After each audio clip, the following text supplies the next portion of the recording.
Assalamualaikum warahmatullahi wabarakatuh. Selamat pagi semuanya. Semoga tetap sehat dan tetap semangat belajarnya ya. Untuk anak kelas 11, silakan kita lanjutkan materi di bab selanjutnya, yaitu bab ketiga mengenai sumber daya alam. Nah, di materi sumber daya alam ini ada beberapa hal yang ingin Ibu berikan kepada kalian materinya dengan tujuan pertama, kalian bisa mengetahui nih apa saja potensi sumber daya alam di setiap daerah, khususnya di Indonesia. Yang kedua, bagaimana untuk pemanfaatannya, dan yang ketiga, bagaimana pengelolaannya sehingga sumber daya alam ini tetap dapat dilestarikan. Lalu, sejatinya sumber daya alam itu apa sih, Bu? Nah, kalian kan tinggal di Indonesia, tentunya kalian sering lihat dong, di Indonesia itu banyak sekali hutan, tanaman-tanaman beragam-ragam, dan yang paling utama adalah Indonesia ini kaya akan sumber daya alam dari lautnya. Kenapa?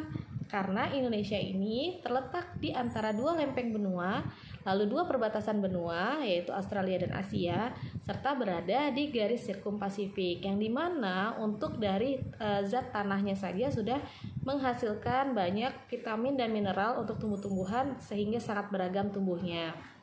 Seperti itu. Lalu ada juga pengelompokan sumber daya alam.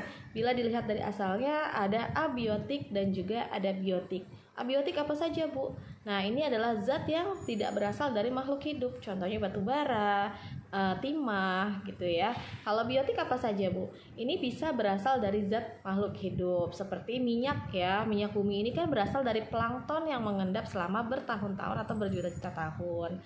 Lalu ada juga dari segi kelestariannya. Ini terbagi dua.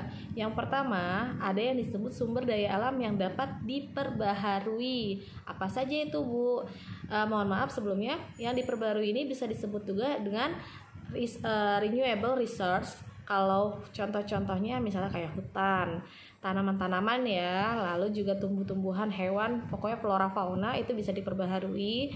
Tapi ada lagi yang unrenewable resource. Itu maksudnya apa, Bu?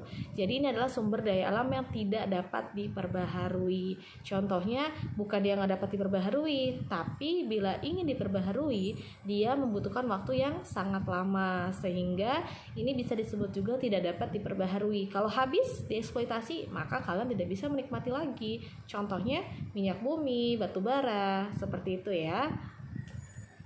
Lalu untuk sumber daya alam yang berdasarkan pemanfaatannya yang pertama adalah sumber daya alam berdasarkan ruang. Maksudnya bagaimana? Contoh, kalian kalau mau menanam sesuatu pasti butuh ruang, seperti lahan pertanian, perkebunan, atau daerah-daerah kosong lainnya ya. Nah, yang kedua ada sumber daya alam materi. Ini biasanya sumber daya alam yang didapatkan dari dalam bumi itu sendiri dan dimanfaatkan oleh manusia. Contohnya seperti apa? Ada pasir, ada magnetik, dan lain-lainnya. Ini kan dari dalam perut bumi dan langsung dimanfaatkan oleh manusia. Lalu ada sumber daya alam energi. Ini biasanya sumber daya alam yang digunakan untuk kebutuhan industri. Contohnya untuk apa, Bu? Menggerakkan mesin atau mesin-mesin industri lainnya. Lalu yang keempat, yang terakhir ada sumber daya alam hayati. Nah, sumber daya alam hayati ini ada dua, ada nabati dan juga hewani. Kalau nabati berasal dari tumbuhan ya, kalau hewani tentu dari hewan. Seperti itu untuk pembagian dari sumber daya alam. Lalu selanjutnya, Ibu akan menjelaskan mengenai potensi dan persebaran sumber daya alam. Nah, kita akan mempelajari bagaimana Indonesia ini dilihat dari segi sumber daya alamnya. Indonesia ini sangat terkenal ya, sumber daya alamnya baik yang di dalam tanah ataupun yang di atas tanah, bahkan di dalam lautan ataupun yang ada di pesisir lautan. Ini sangat banyak. Lalu bagaimana, Bu, pemanfaatannya? Nah, apabila kita bisa memanfaatkannya tanpa harus merusak, tentu hasil yang diinginkan pasti tercapai. Contoh, misalnya di Indonesia ini ada Teluk Natuna. Teluk Natuna ini adalah pertambangan minyak bumi yang sangat besar di Asia Tenggara. Tapi Indonesia kok masih aja menghutang sih untuk pembelian sumber daya alam? Ini hasil yang tidak diinginkan. Kenapa? Kita punya sumber daya alam tapi kita tidak bisa mengelolanya, sehingga kita membutuhkan tenaga dari luar untuk mengelola, dan kita harus membayar tenaga tersebut, sehingga tentunya modal yang seharusnya kita nikmati hasilnya justru untuk membayar orang lain. Jadi hasilnya ini berkurang untuk kepentingan kita atau manfaatnya untuk kita. Lalu, ada pun beberapa cara untuk menggunakan sumber daya alam secara bertanggung jawab. Yang pertama, kita harus menyadari adanya faktor keterbatasan. Jangan mentang-mentang, oh di bumi ini kan masih banyak sumber daya alamnya, saya bisa untuk memanfaatkan seluruh sumber daya alam yang ada. Tidak, karena apa? Sekalipun itu adalah sumber daya alam yang dapat diperbaharui, contohnya hutan, kalau kalian rusak dan tidak kalian reboisasi atau penanaman kembali, tentunya hutannya akan punah. Lalu yang kedua, adanya penyebaran jenis sumber daya alam yang tidak merata. Kalian harus sadar seperti itu. Contoh di Jakarta. Di Jakarta ini untuk sumber daya alam hutan sangat minim. Kita perlu daerah lain untuk memasok sumber daya alam hutan.